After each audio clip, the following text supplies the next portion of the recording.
Gudlavalleru కాలేజ్ను మూసివేయాలని YCP demand చేసింది. ఈ విషయంలో రాజకీయాలు తగవని అన్నారు. పోలీసుల వైఖరిని ఆ పార్టీ నేత శివశంకర్ రెడ్డి తప్పుపట్టారు. సమగ్ర విచారణ చేసి విద్యార్థులకు న్యాయం చేయాలని కోరారు. మా యొక్క స్నానపు గదుల్లో రూముల్లో నగ్న వీడియోలు తీసి అవి మార్కెట్లోకి అదేవిధంగా పక్కన ఉన్నటువంటి బాయ్స్ హాస్టల్లోకి కూడాను వెళ్తున్నాయనేటువంటిది విద్యార్థినీలు తమ యొక్క మాన ప్రాణాలను దిగమింగుకొని కళాశాల యాజమాన్యానికి కంప్లైంట్ చేస్తే కళాశాల యాజమాన్యము ఎందుకు దీన్ని తొక్కి పెట్టాలనుకునింది? మీరు ఎందుకు పోలీసులకి ఈ యొక్క వ్యవహారం గురించి మీరు కంప్లైంట్ చేయలేదు?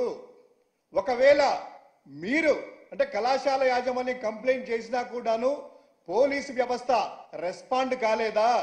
ఇక్కడ తెలియాల్సినటువంటి అవసరం ఉంది.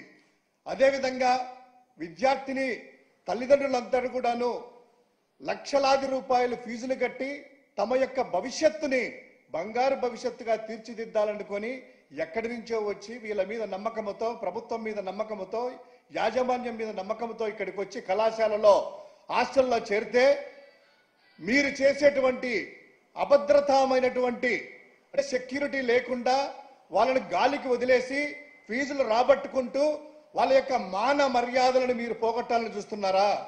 ఇది పూర్తిగా ప్రభుత్వ వైఫల్యం.